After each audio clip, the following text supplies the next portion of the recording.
Welcome to the पाठशाला। हम Indian polity की सीरीज पढ़ रहे हैं। हम 1 से लेके 5 तक के पार्ट पढ़ चुके हैं। आज हम पढ़ेंगे छठवां पार्ट। हम इंडियन पॉलिटी की सीरीज को ट्रिक के थ्रू, मिमोनिक ट्रिक के थ्रू, स्टोरी लाइन के थ्रू याद रखने की कोशिश कर रहे हैं। आज जो हम पढ़ेंगे वो कॉन्स्टिट्यूशन के पार्ट्स के विषय में पढ़ेंगे। कॉन्स्टिट्यूशन के 22 पार्ट्स होते हैं, जिसमें हम आज स्टार्ट के 10 पार्ट्स को मिमोनिक ट्रिक के थ्रू याद रखने की कोशिश करेंगे। तो आज जो हमने स्टोरी लाइन डेवलप की है वो कुछ इस तरीके से है। संघ में नागरिकता व अधिकार पाने के लिए राज्य के नीति निर्देशक तत्वों तथा कर्तव्यों का संघ राज्य संघ राज्य क्षेत्र में बंटवारा करना पड़ा।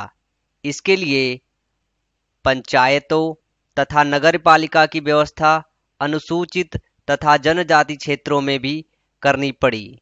ये स्टोरी लाइन बहुत आसान है, एक बार इसको समझ लेंगे तो बिल्कुल तुरंत ही याद हो जाएगा। जैसे आपको पता है कि हमारा जो इंडिया है एज ए होल हिंदी में संघ बोला जाता है। तो अगर संघ में नागरिकता और अधिकार पाना हो तो राज्य के नीति निर्देशक तत्व और कर्तव्यों का संघ में, राज्य में तथा संघ राज्य क्षेत्र में, 3 चीजों में बंटवारा करना पड़ेगा। इसके लिए पंचायतों तथा नगर पालिका की व्यवस्था अनुसूचित तथा जनजाति क्षेत्रों में भी करनी पड़ेगी। एक बार इस स्टोरी को मैं दोबारा से आपको समझाने की कोशिश करता हूं कि स्टोरी है क्या। ये स्टोरी कुछ ऐसा है कि हमें अपने देश में संघ में नागरिकता और अधिकार पाने के लिए राज्य के नीति निर्देशक तत्वों और कर्तव्यों, 2 चीजों का संघ में, राज्य में और संघ राज्य क्षेत्र में, संघ राज्य क्षेत्र यूनियन टेरिटरी जो होता है, में बंटवारा करना पड़ा। इसके लिए पंचायतों तथा नगर पालिका की व्यवस्था अनुसूचित तथा जनजाति क्षेत्रों में भी करनी पड़ी। एक बार ये स्टोरी लाइन हमको अगर याद हो जाए तो जो हम स्टार्ट के 10 पार्ट हैं वो बहुत ही आसानी से याद कर लेंगे। तो चलिए देखते हैं कि इस स्टोरी लाइन से स्टार्ट के 10 पार्ट कैसे कनेक्टेड है। जैसे पहला वर्ड था संघ, तो भाग 1 में है क्या? संघ।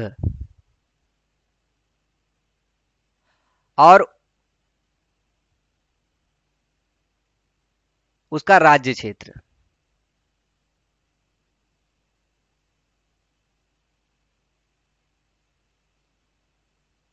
तो पहले भाग में संघ की और उसके क्षेत्र की बात की गई है।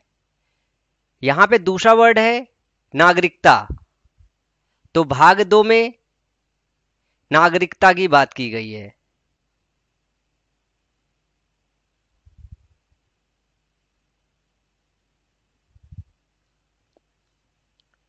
तीसरा वर्ड है अधिकार, तो भाग 3 में अधिकार, जो मौलिक अधिकार है हमारा, उसकी बात की गई है।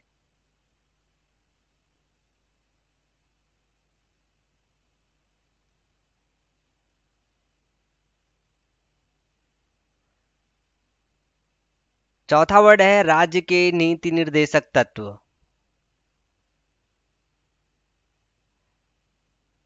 तो भाग 4 में राज्य के नीति निर्देशक तत्वों की बात की गई है।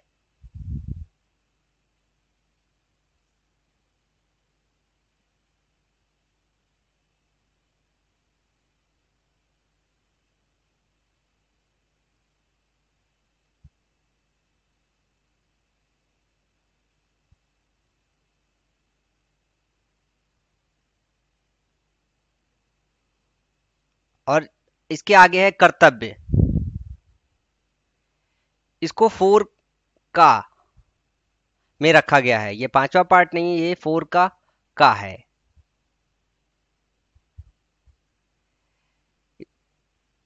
फोर का में है मौलिक कर्तव्य।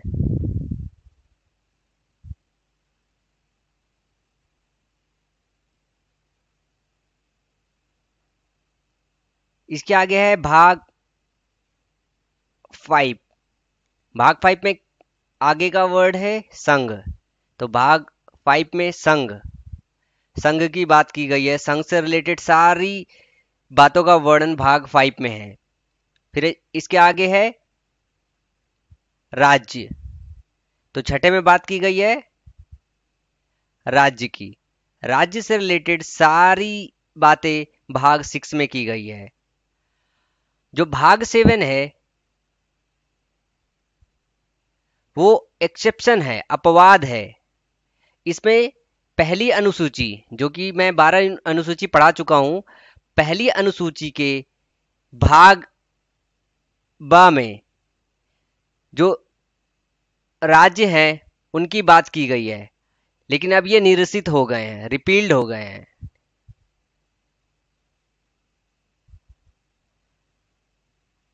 तो भाग 7 एक्सेप्शन है।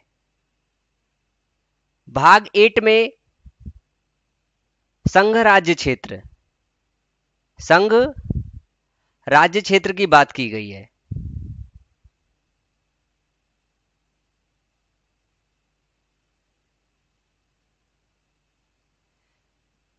यूनियन टेरिटरीज का जो शासन होता है, वहां का काम कैसे होगा, ये सब 8वें भाग में बात की गई है। भाग 9 में बात की गई है पंचायतों की।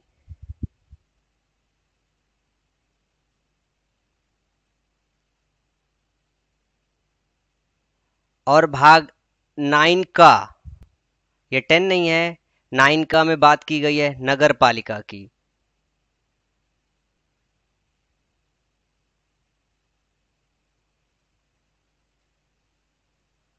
और जो भाग 10 होगा हमारा, उसमें बात की गई है अनुसूचित तथा जनजाति क्षेत्रों की और इनके प्रशासन की।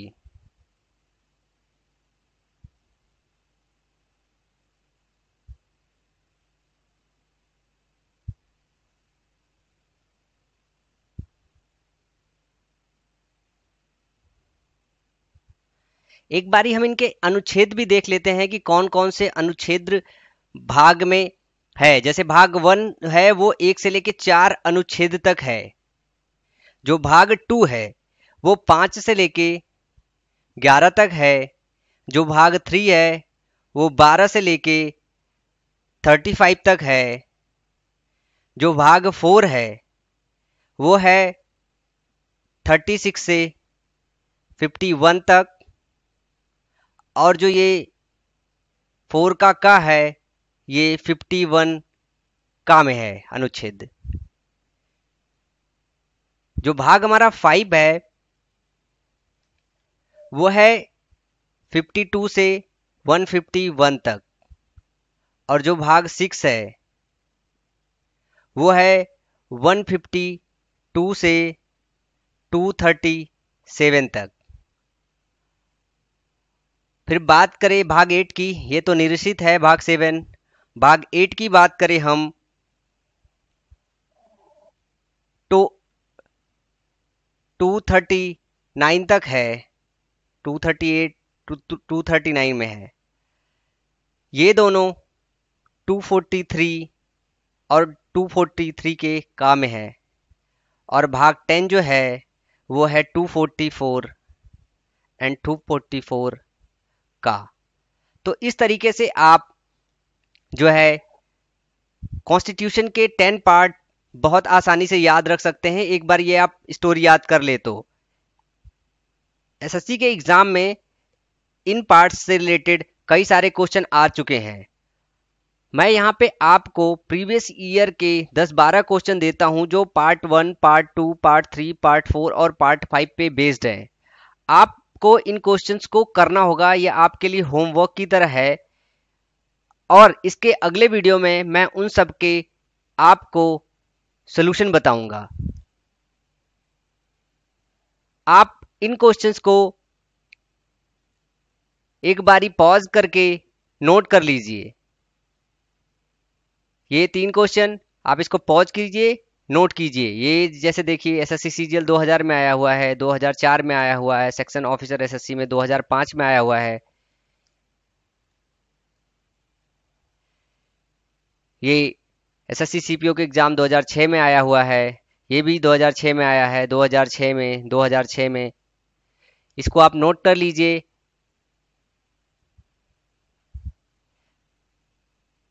ये 2007 में आया है, 2007 में, 2008 में, 9 में, 2009 में। इन क्वेश्चंस को आप नोट कर लीजिए। आप मुझे कमेंट में भी इनके सलूशन बता सकते हैं, और अगले वीडियो में मैं इन सभी के सलूशन आपको बताऊंगा। और ये आने वाले हर वीडियो में यही प्रोसेस अपनाऊंगा कि मैं आपको कुछ पार्ट्स बताऊंगा और उस पे बेस 10-12 प्रीवियस ईयर में आए हुए क्वेश्चंस दूंगा, ताकि आपकी प्रैक्टिस प्रॉपर तरीके से हो सके। और सारे के सारे चैप्टर में मैं मिमोनिक का इस्तेमाल करूंगा ताकि आपको याद करने में प्रॉब्लम ना हो। सो आज के लिए इतने ही। Thank you, bye bye.